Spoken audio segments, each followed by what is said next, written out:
Welcome back to Haunted and Historic Australia for another episode in our Criminals, Cutthroats and Convicts series.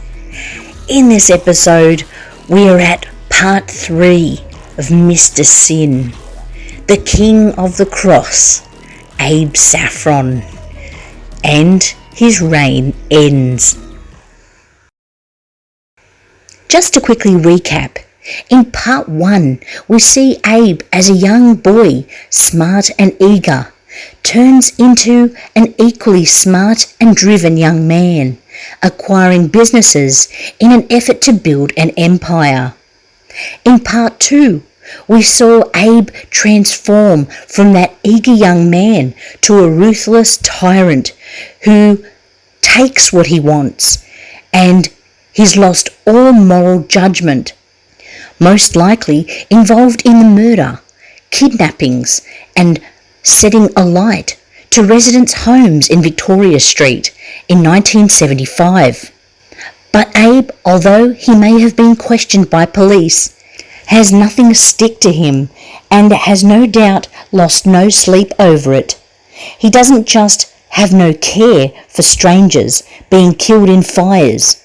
He most likely had some hand in lighting, but he doesn't even care all that much for his own flesh and blood. Well, it doesn't appear so, as he cheats on his wife and has more children to other women while married, as well as probably bedding his own son Alan's wife, with no regard for what is right or sacred. Abe continues his stranglehold on King's Cross and surrounds right through the 70s. What happened at Victoria Street was evil. The death of Esther George, attempted arrest of innocent man Joseph Mick, the kidnapping of Arthur King, and the disappearance and alleged murder of Juanita Nielsen. Later in 1975, there is a fire on Christmas morning at the Savoy Hotel, one of Abe's establishments.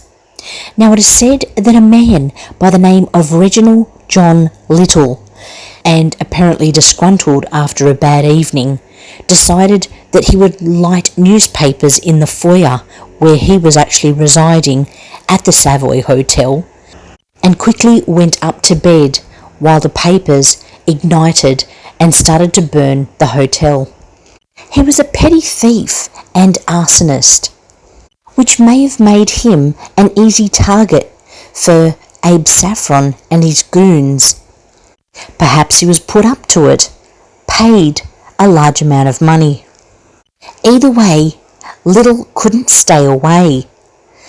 After he'd tried to escape, he knocked himself out, and then was assisting with a petition for stricter fire safety in hotels. Following the incident, he made himself very available for newspapers to interview, hassling them almost, and, in turn, ended up one of the main suspects.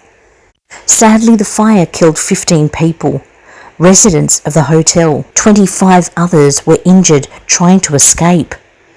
It is said that a mother threw her child into the arms of a stranger waiting down below, and then she got out of the hotel herself the same way. Others, badly injured, shimmied down drain pipes. It makes you wonder what would drive someone to set a place on fire where they lived. Yes, clearly a madman, but perhaps one paid handsomely. The Kingsdoor Motel, as well as the Pink Panther strip club, were next to the Savoy Hotel. Prostitutes and staff helping those who escaped the fire. And the Kingsdoor Hotel would actually feature its own fire some years later, amongst other awful stories. The Kingsdoor Motel in 1989 was known as the Down Under Hostel, was burned down in a similar way, claiming 5 tourist lives, where it is claimed a man named Gregory Allen Brown, who suffered from a mental illness, confessed despite some flaws in his story. He was charged with manslaughter and given 18 years. Could he too have been put up to it? Abe also owned this building. It was mentioned by proprietor Mr. Keith Parsons, who worked with Abe on the Lay Girls Theatre restaurant from 1981, that they had to close due to fire safety that past June. They had also tried selling the hostel, unsuccessfully. Perhaps a fire brought about the necessary adjustments they wanted with the property. It was at this hearing that it was mentioned there had been 7 fires at various properties owned by Abe Saffron or linked to him, most now boasting large buildings. Perhaps if he couldn't have what he wanted, he chose to burn the place so as he could then purchase at a cheaper price or do renovations with insurance money. However, he was never accused of it, any of them, denying all links to arson or the jailed so-called perpetrators. It is awful to think that so many people, innocents, have died as a result of these arson attacks, whether for reasons that benefited Abe or through pure evil acts of Little and Brown. One particular incident on the night of 9th of June 1979, an attack on Sydney's famous Luna Park, is still in the hearts of so many and still being investigated as a cold case today. The ghost train fires at Luna Park, which claimed the lives of 7. A father, John Godson, and his 2 young sons, Damien and Craig, as well as 4 other teen boys, Richard Carroll, Michael Johnson, Jonathan Billings, and Seamus Rahili. The deaths were blamed on short staffing at the park as well as inadequate firefighting measures. It was believed that the staff thought everyone had gotten out of the ride. No one had gone in to check as the place was on fire. The father and 6 children were trapped inside and died. It was determined at the time to have been an electrical fault, or possibly, as many like to smoke on the ghost train, possibly a thrown cigarette igniting part of the display or rubbish, although many witnesses on the night who were in the ride state that the fireplace, one of the props along the 180-metre stretch of track, where Dracula and skeletons and other creepy things jump out at you as you went through on a car, mention that this fireplace was where they believed they saw real flames, where these flames eventuated from that killed innocent 7 people. 35 people were believed to have been on that ride at 10:15 when smoke started coming out of the tunnel doors. Available staff started taking the ghost train passengers away from the ride as their cars came out of the doors. The ride's owners had opted out of having a sprinkler system installed inside. Staff again thought all passengers had come out when all of the cars had come through the ride doors. Some of the witnesses believed the last 2 cars had been on fire. Police believe that the 7 disembarked their cars, trying to escape inside, but as it was pitch black inside and possibly due to smoke were overcome while trying to escape. The police have said had they stayed in their cars, they may have come through out the other side. But if those cars had been caught alight or they had to go through fire, you can see why they would have opted to try and find another way out. It is such a tragedy, and many of the newspapers stated as so. Luna Park closed for some time after the accident, or believed accident. 2 people were haunted by this evening for decades and for the rest of their lives. Jenny Godson, who lost her husband and 2 young children. Jenny had gone to get ice cream in a split-second decision while they were lining up for the ride. Otherwise, she too would have perished. And Jason Holman longtime friend of the four that perished in the fire from Waverley College. He'd been pulled from the ride just moments before they entered, as the cars were too full. They lived with the survivor's guilt, being left behind when the others were taken. One strange thing that many have mentioned in regard to that day was that Jenny had some photos developed after the awful ordeal of that day.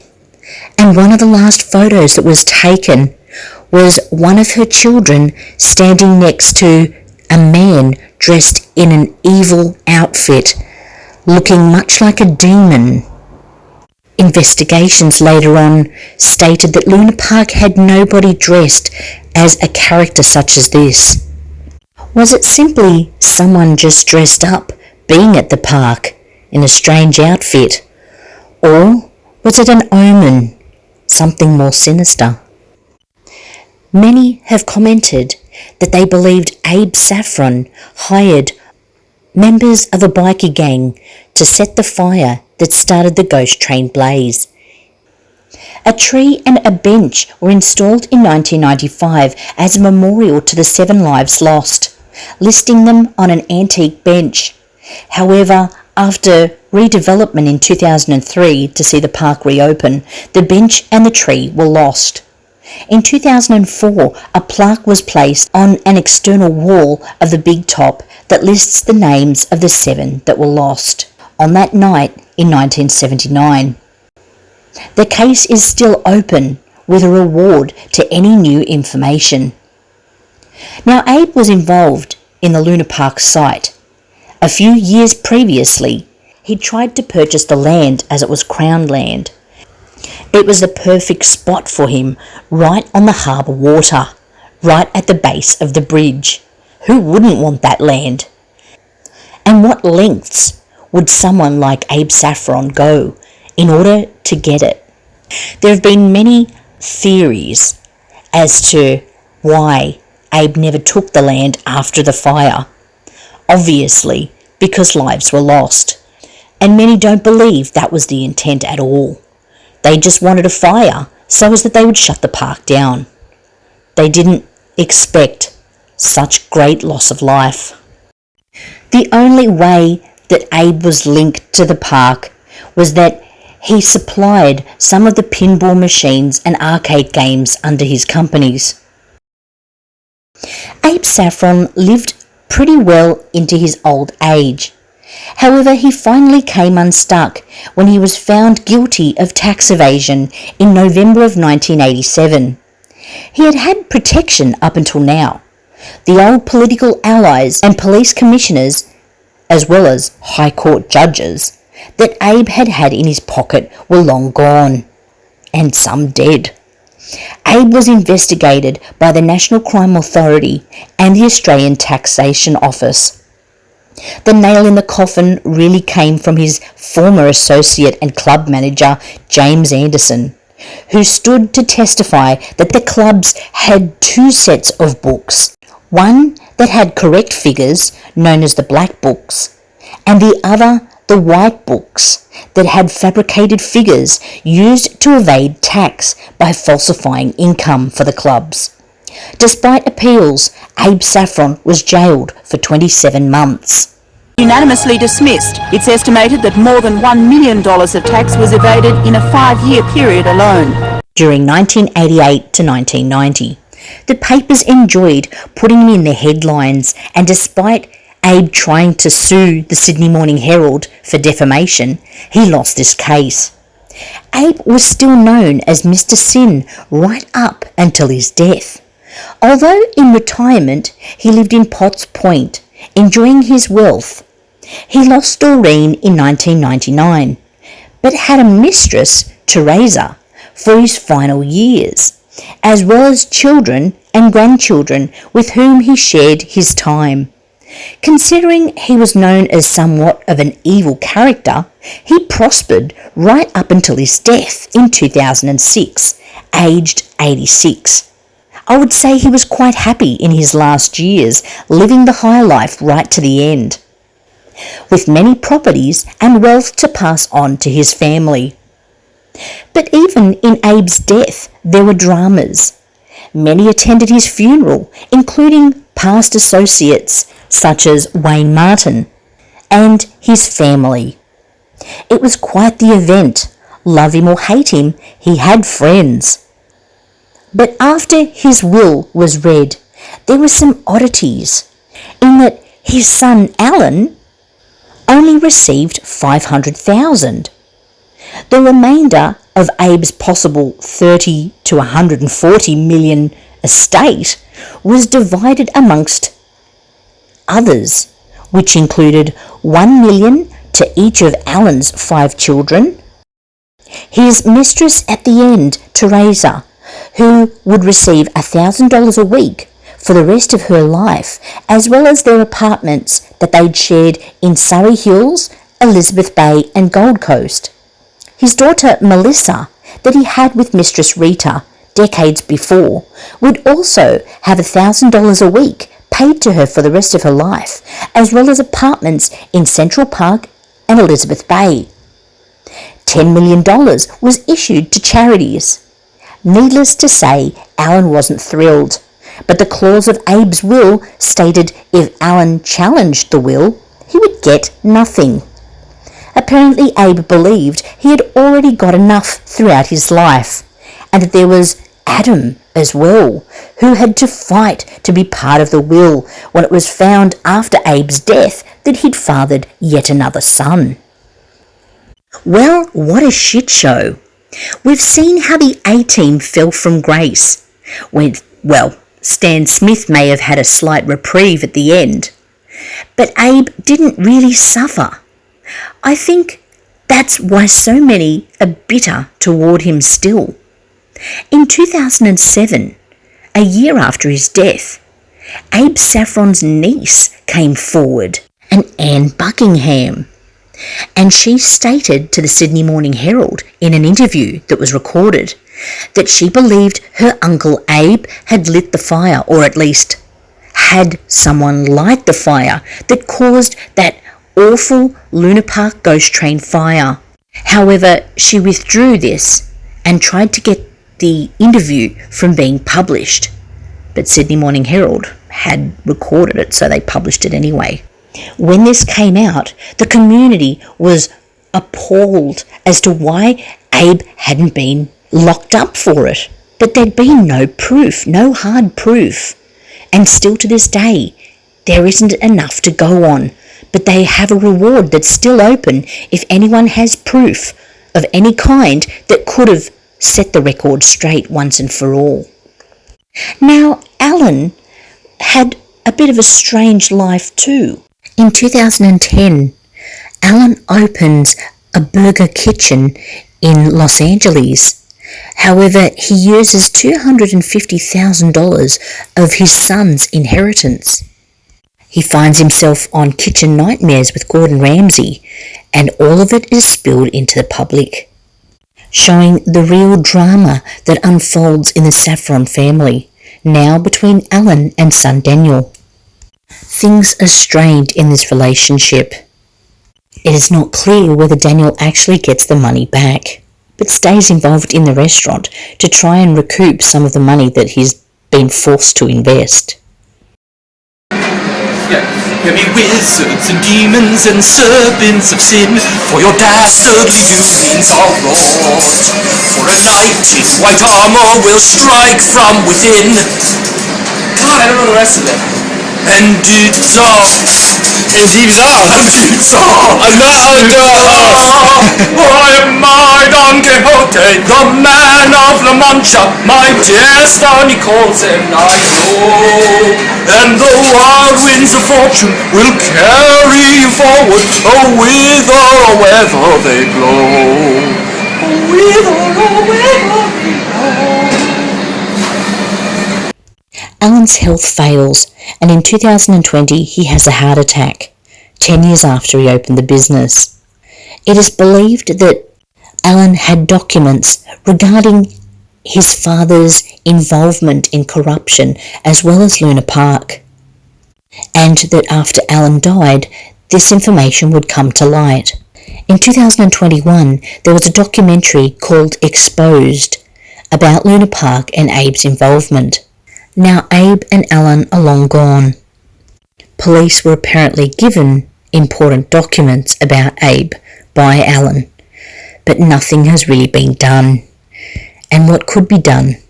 He's been dead for almost 20 years. And David Saffron, Alan's other son, is in the headlines at the moment for cryptocurrency fraud, awaiting trial, and could face 20 years in jail. Previously, he'd had a strip club of his own in the US, a bondage-themed strip club. Perhaps Abe is still sending sinful vibes from beyond the grave. Back, you beast. Well, that was Abe Saffron's story. Believe me, there was a lot that wasn't included. There was so much more that could be said, but we really couldn't stretch it to another part 4. We've got more people to talk about, more in organised crime, and so many more stories to get through. So if you enjoyed these episodes, don't forget to give them a like and subscribe to our channel if you haven't already. Don't forget to hit that notification bell so you're aware when we're posting more stories of organised crime figures in Australia.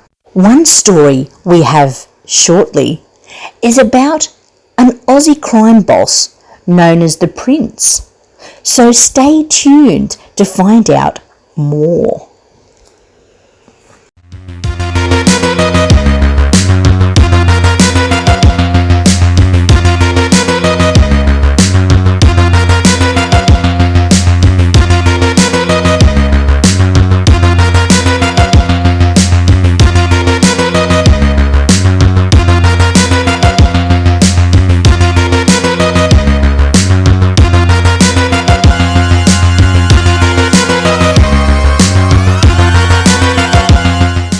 My father changed the face of Australia. There is no question that he did. He changed it completely. In the entertainment world, gangster world, everything. He changed everything. He is probably one of the most significant people in Australia's history, good and bad.